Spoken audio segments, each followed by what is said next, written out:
We are back, and we just finished watching 2024's Civil War. This is rated R with a runtime of 1 hour and 49 minutes. This comes to us from writer-director Alex Garland, who we'd recently watched Men, which the jury's still out on how to feel about that film. The jury's not out. It's not. Don't go see that movie. I'd like to see it again just to see. No, it's just what the hell. All right, moving on. Moving on. This is not that. This is not that. This is not that. This was a really, really good watch, but a really, really depressing one. I actually needed a moment after we watched this film, and it is now the next day. Yeah, I needed some time after the film, and yeah. This is the story of photojournalist Lee, played by Kristen Dunst, who is a seasoned professional out in the field photographing the current civil war that's happening in the United States. It looks like the United States further down the line, or maybe in a not too distant future, is going through extreme unrest and upheaval where factions of the country have basically separated themselves from the greater union. And yeah, there seems to be like an alliance between California and Texas, which I believe they called like the something West. And then there's something going on with Florida. And states around there. And then there's DC, where the president is, played by Ron Swanson. That guy will always be Ron Swanson. Obviously Nick Offerman. Nick Offerman. Yeah. But we always refer to him as Ron Swanson. It's a very heavy film. There is a lot going on here. There is a lot of trauma that's visited by the characters. A lot of tense moments. Just brought out by the fact that it's lawless, and you don't know who to trust, like what side any of these people are on. Some of these people are wearing uniforms, some of them aren't. Sometimes the uniform people are friendly, sometimes they're not. Sometimes the people out of uniform, they're friendly. Other times they're just scary as hell. Yeah, you just don't know what you're getting yourself into. Yeah, basically. It's kind of chaos. And then there's parts of the country that are just moving on. They're just carrying on business as usual. So yeah, that's one thing about the movie. They don't really, there's no politics in it. It's just sort of these factions have broken out and they are engaging one another, and they each seem to have military power. It's not just a bunch of yahoos with AKs forming a militia. No, I mean, I guess there are militias. Yeah, but most of it's like organized military. You see like Humvees, helicopters, things like that. It's definitely a decline of the United States, and these journalists, this is like, I'm guessing, the tail end of this civil war. They sense that it's coming because it looks like DC is about to fall. Despite the optimistic news that the president broadcasts. It's not going too well for that guy. And what they want to do, their goal is to go to DC, past the front lines, which I guess were in Charlottesville, and try and speak with the president, which is kind of a tall order because from what they're saying, journalists are just pretty much shot on sight when they go into DC. Yeah. So they're in Lay's mind and in Joel, in their mind, it's really the only story left to tell. To hear what this guy has to say. And along the way, they pick up a young would-be photographer named Jessie, and an old seasoned correspondent named Sammy. And most of the story is through their viewpoint, although it's definitely Lee's film. She is somebody who has seen a lot. She has like flashbacks of some pretty horrific imagery. Yeah. And she, credit to Kristen Dunst, which is funny, we're comparing this to, or not comparing this to, but we're posting this alongside Bring It On, which she had done 24 years ago. Yeah. Here's perky Kristen Dunst, crop tops and boy shorts doing Cheers, and then you have just shell-shocked, hardened war correspondent, Kristen Dunst, whose face just carries just the weight of this world upon it. Yeah. And now she's sort of put into this, like, either a mentor babysitter role the girl Jessie, for Jessie, because Jessie's like, you're one of my idols, right? You are one of my idols, and Leigh does not want Jessie along. No, she's very clear about that. In the beginning. She was very clear about that, but then she gets into the van, and there she is sitting there, thanks to Joel. And then she becomes sort of like a mother figure for. She definitely Jessie. mentors the girl, because during that first thing, she sees this girl is seeing these things pretty much. These aren't stories anymore. These aren't pictures in papers anymore. She is in there. She was there when that crazy lady just runs into the people who are trying to get water out of a water truck, I think, and she just like runs there with an American flag and just blows herself up. Yeah. And Leigh basically saves her life because she sees the lady run past and she's like, get down behind the car right now. Right. She knows what's down. She knows what's going to happen. And as they go further out into the country, the gas station stop, they're just seeing some pretty horrible stuff. Mm-hmm. And then there's like the firefight at that strange building where Jessie gets like her first real photograph of like a good photograph, something that's not like blurry or unusable. And Leigh compliments her about it, says, yeah, you're on average, it's going to be like 1 out of 30. Yeah. It's like something that you keep. So she is definitely mentoring her. And as the film progresses, you see Jessie's becoming more assertive and sure in her more foot. Sure, and just braver. Yeah. Yeah. She definitely took a lot of chances towards the end. Yeah. Yeah. Especially after that scene with Plemons. Yeah. Wow. Yeah. That was a scary moment. That was definitely a scary moment. Yeah. He's so good at playing these unhinged characters. He is. And but it's interesting. He's not even credited in this movie, but he's good at sort of playing scary but amiable. Kind of, yeah. I know what you mean. In this one, he's just flat out scary. But there's other roles that he's been in where he'll play like the amiable guy or the aw shucks guy, and then in other roles, he is just this sort of like dead-eyed, just I would kill you without even blinking. Yeah, yeah. He's good at that sort of thing. He's versatile. I like that guy. So I believe Kristen Dunst got nominated for an Oscar for Power of the Dog. I don't know. The Jane Campion movie with Cumberbatch. And Jesse Plemons plays her husband in that as well, which is kind of interesting. Well, he doesn't play her husband in this, but he's in this. Kristen Dunst was in that movie? Yeah. She plays she plays McPhee's mother, and she marries Jesse Plemons, who is Benedict Cumberbatch's brother. Wow. I don't remember her in that movie at all. Yeah, she was in it. That's the beauty of that. That was her role. She was a very kind of off to the side character. She had the alcoholism problem. I see that it's sort of ringing a bell to you, but not quite. A little. Yeah. I mean, we reviewed that movie. Yeah, we did. She was good in that, but she was amazing in this.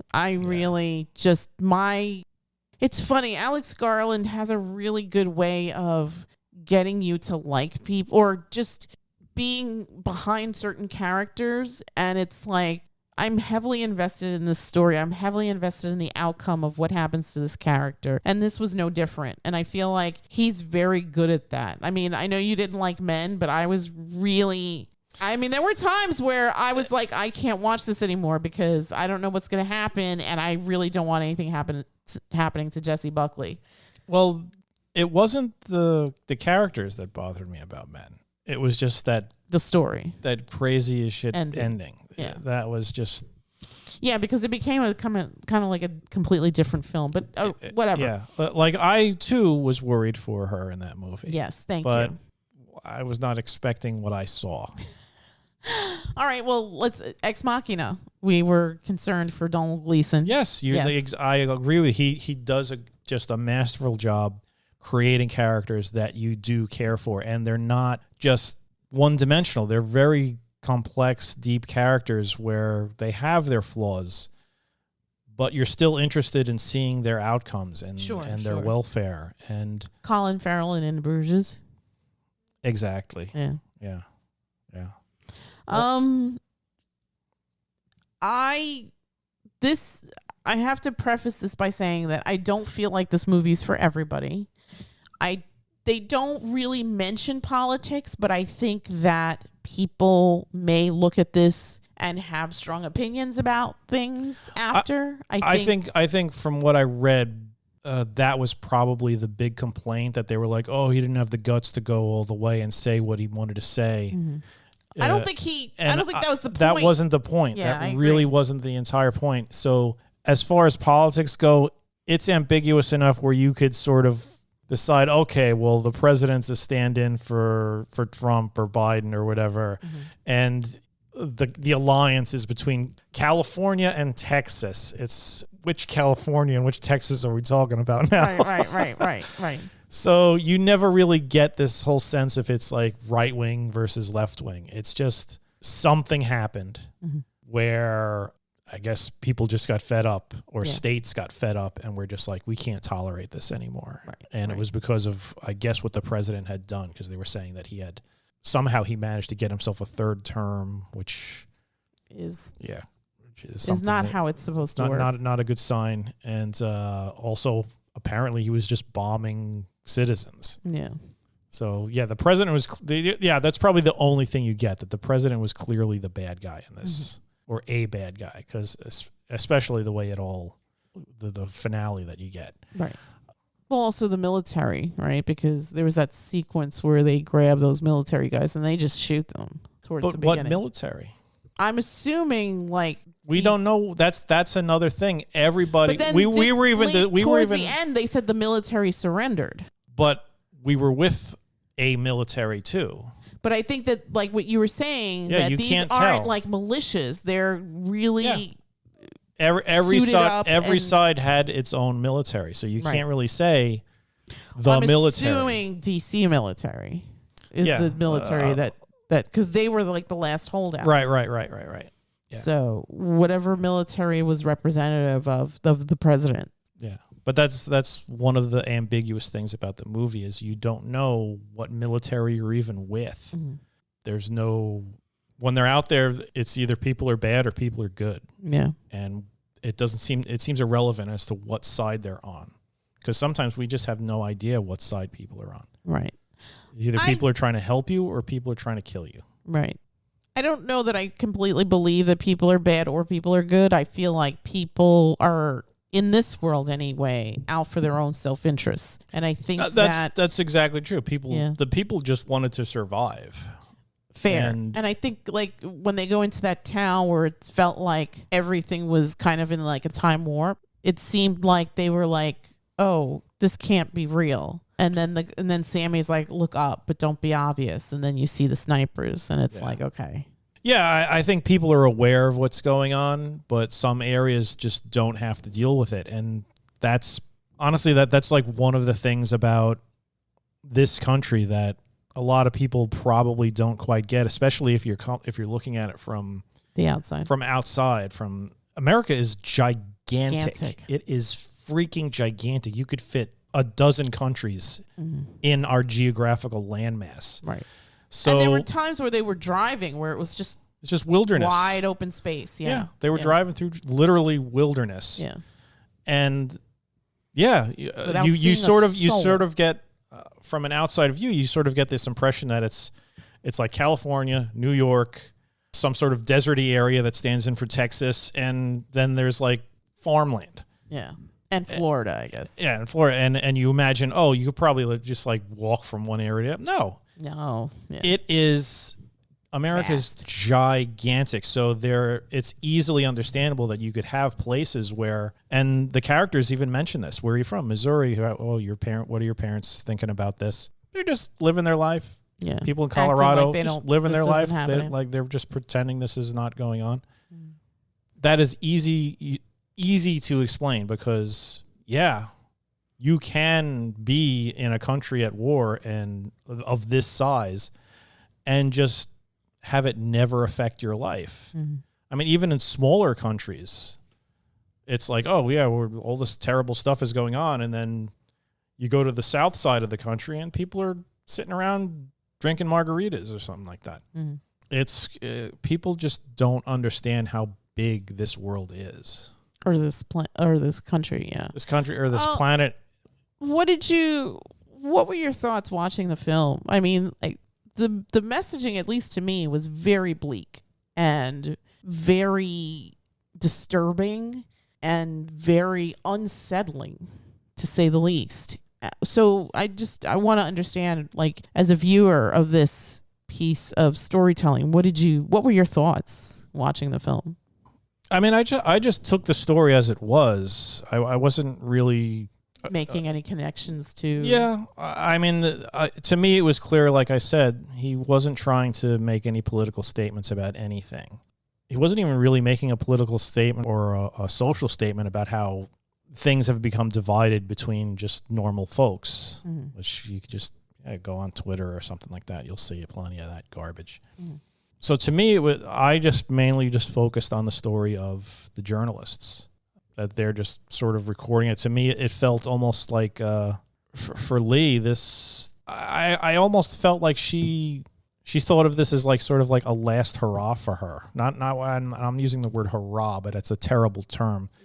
Just sort of like a last thing, because to me, it felt like she was done. Yeah. She was done. She did not. If she got killed along the way, she was fine with it, because she had seen so much. And I suspect that a bit of Joel, but not so much, because Joel also, he had a sort of he was still holding on to life. He was still looking for pleasures in life. Yeah. And Lee was not interested in any of that sort of stuff at all. It was just let's get to the story, let's do the job. And this is extremely dangerous. We understand, but this is what we're going to do. Right. And I think that's another reason why she was really pissed off at him that he invited Jessie along, because it's sort of like, I was going to die doing this, and now I got to feel bad because I'm going to drag this kid in. And she even says this kid is probably not going to make it. Yeah. And it's sort of like, instead of that, she basically creates another version of herself of this kid, because by the end, she's doing Lee's work. She's doing Lee's work. She's the one that's running out and getting the shot. Mm-hmm. In that final sequence, for most of it, Lee is paralyzed almost. Yeah.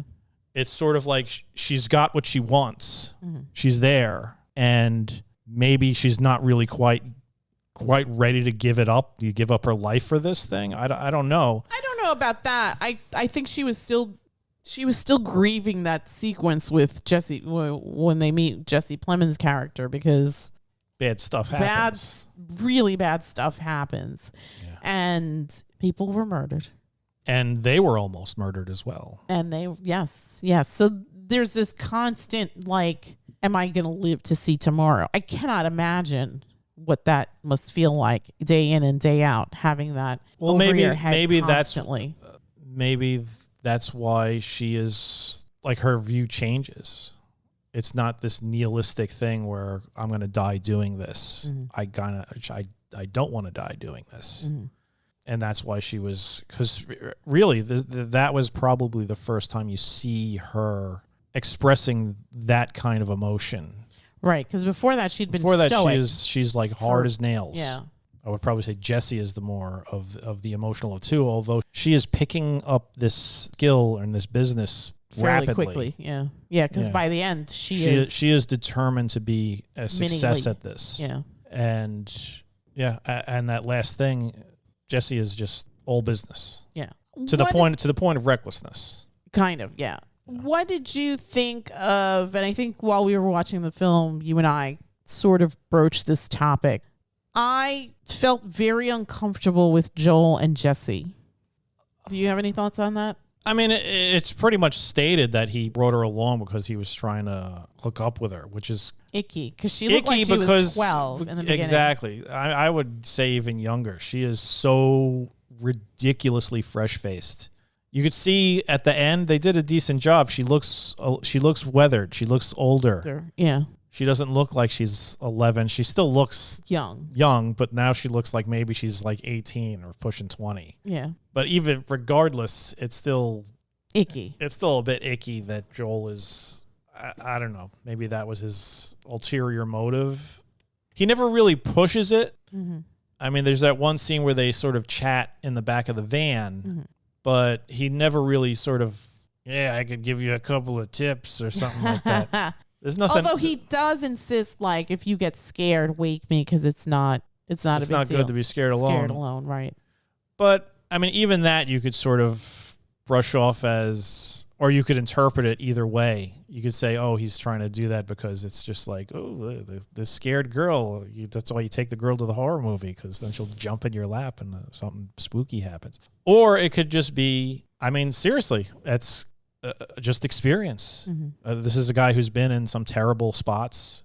He's probably he's a seasoned war correspondent. He's seen people be killed in front of him. He probably knows what it's like to be frightened and alone. And that, it is better. If you're scared, it's always better to be with somebody. So you could interpret it either way. This film gives you a lot of room to interpret things. A lot of things, motives. Yeah, so it's good. I like this movie. Yeah, I liked it a lot too. I wasn't happy with the ending. Not because it was poorly written or anything. It wasn't what I was hoping would happen at the end. But I could sort of understand why it went in that direction, and it's fine. It doesn't take away from the film. It really weighed on me, and I actually needed a day to process that ending, because I was just like, no, this is too much.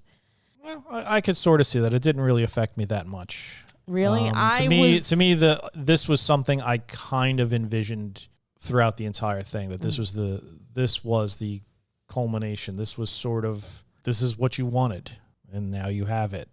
And there are bits to it that show, I guess we were talking about, you're not good, you're not bad, you're just trying to survive.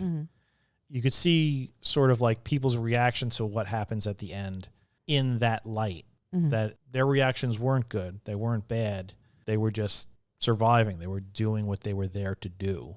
And you'd think, oh, well, I would have stopped. I would have done this. I would have done that, because you're going by your moral compass in your safe little world. This world is not, the world that these characters are in is absolutely not safe. The danger was around them constantly.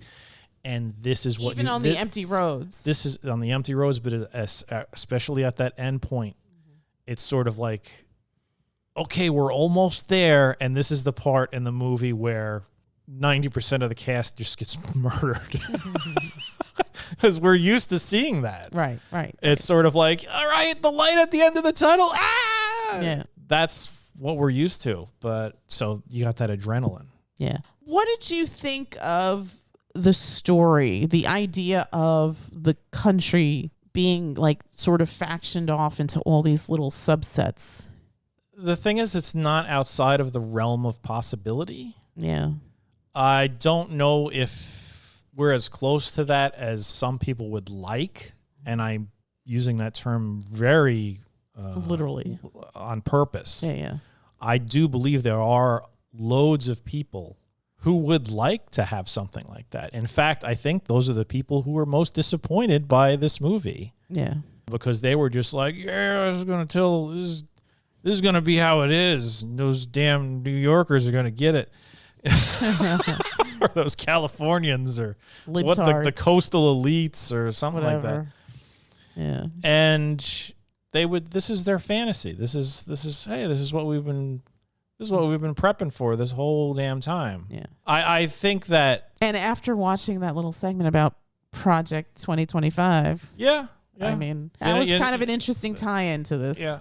But fortunately, I mean, the internet would have you believe otherwise, but those groups are not the majority in any shape or form. Mm-hmm. Who knows what things are going to be like in 50 years? Not even 50, I don't think, but okay. I don't think it's going to collapse that far. Even if things start veering that way, it's going to take a while before people are just like, you know what, fuck this. This is why I say this. It's a gigantic country. And so long as most of those people in this country have their food, have their entertainment, they're going to be blind to just other stuff.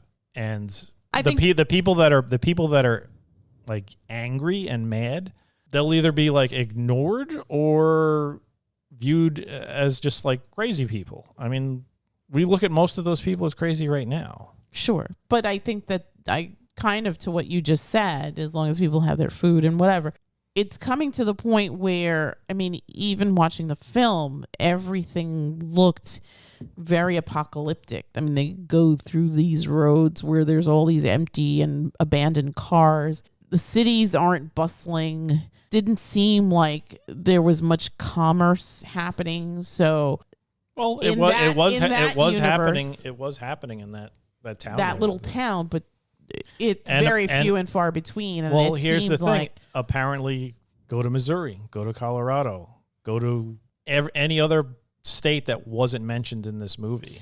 Fair, but I think the point was that these cataclysmic events are happening and that they're shaping the societies and how the societies are moving. And I think that an indicator of that was when they stopped to get the gas, right? Mm-hmm. And she's like 300. And the guy was like $300 is lunch. And she's like 300 Canadian, which then put a different spin on this negotiation, right? And then you have immediately the sequence where Jessie goes with one of the young men to where they've hung these two guys who basically were just stealing food to survive. I mean, the guy with the gun basically says, oh, I went to school with that guy. And so these are people, and in times of desperation, when the devil has the people by the throat, they will do things that maybe they normally wouldn't do, that maybe normally isn't good behavior, like stealing or whatever the case may be, or murdering for food or supplies and stuff. So I think that desperate times and desperate situations bring out the worst in people, and I can see that. And it's interesting how, I agree with you, it is a big country, but at the same time, it feels like lately in this country, I'm not trying to be controversial, but let's be honest, the tide is turning. I don't know if that's a good or bad thing, but things definitely feel different in this country. And I don't know that that is a good thing. And I worry. And watching this gave me such an unsettled, disturbed feeling. And that's why I turned to you and I was like, I need a moment after watching this, because it was a lot. It was a lot to watch. It was a lot to process. It's a lot to think about, because like even you said, this isn't out of the realm of something that could happen. Mm-hmm. And I think that many truths are told in jest, and I also think that art imitates life. And I think that the writer-director here presents us with a scenario that is within the realm of possibly happening. And I think that all of us need to pause for a minute and really think about the future of our country and what direction we want to go in, because we can blindly follow other people and listen to voices that are amplifying the worst, or we can pause and really look at the situation around ourselves and try to make a little bit more informed, clear-headed decisions. I don't know where we're going to be in 10 years, even 5 years. I really don't know. I think that this election cycle is very draining. It hasn't even really kicked into high gear, but it's already very, very draining. It's very demoralizing. And frankly, it's scary.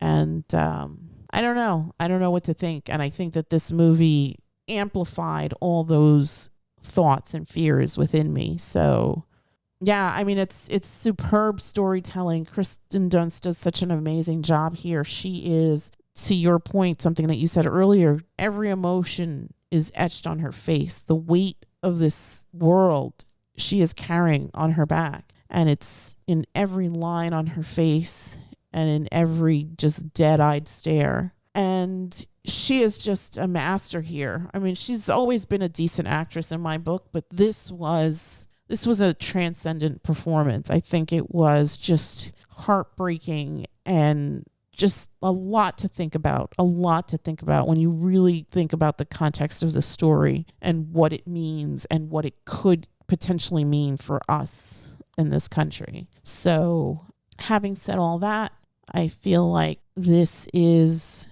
Alex Garland at maybe one of his best. I mean, this was a film that told a really interesting story in a very dramatic way that would leave, I feel like, most viewers thinking, this is not a light-hearted film. This is not something that you'll forget anytime soon. And I think, again, that the themes in this film are things that we all really need to think about. If I was going to give this film a number from 1 to 10, I'd actually give this an 8.5. I think it was powerful. I think the cinematography was great. I think the sound was impeccable. I agreed with you. I think some of the music choices were a little much, but it still didn't take me out of the film like it would in other instances. I think that the dramatics of the other parts of the story really had me so absorbed that some of that stuff just sort of fell away.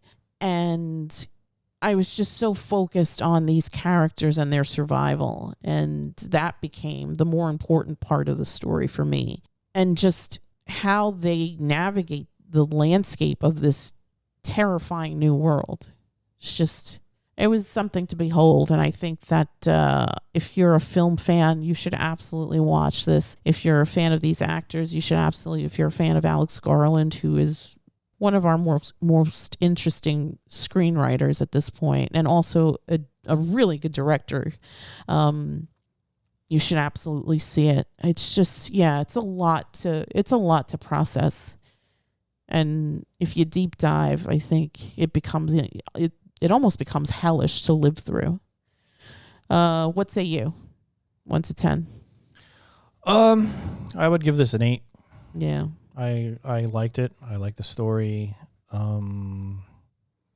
It didn't really make me fear for the future as much as it did you. I mean, like I said, it is within the realm of possibility, but things take a lot more time than people think.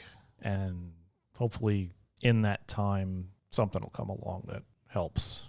We'll see. I don't know. I feel like we're at a part. I prefer not to be the doom and gloom person. Which is funny because I'm usually the doom and gloom person. But when it comes to reality, there's a lot of times when you just listen to some of these people who are spouting stuff about, these people are doing this and these people are doing that.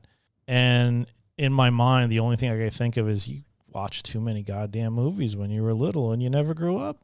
It's never that simple. Nothing is that simple. Everything you hear these people complain about, oh my God, can you believe that this person did this? And in my mind, I'm like, yeah, that is really hard to believe. Maybe I'll look into that and see what's going on. And then I find out it's just bullshit. Yeah. That's the real issue. It's just everybody's just accepting stuff at face value. Most of the time people get, where they get their news from? A headline. They don't even read the goddamn article anymore. No, absolutely true. Absolutely true. And that's terrible. Yeah. You're just scrolling through Twitter and you see headline after headline after headline, and it's just unbelievable fact after unbelievable fact. And they're just like, oh my God, how could this be true?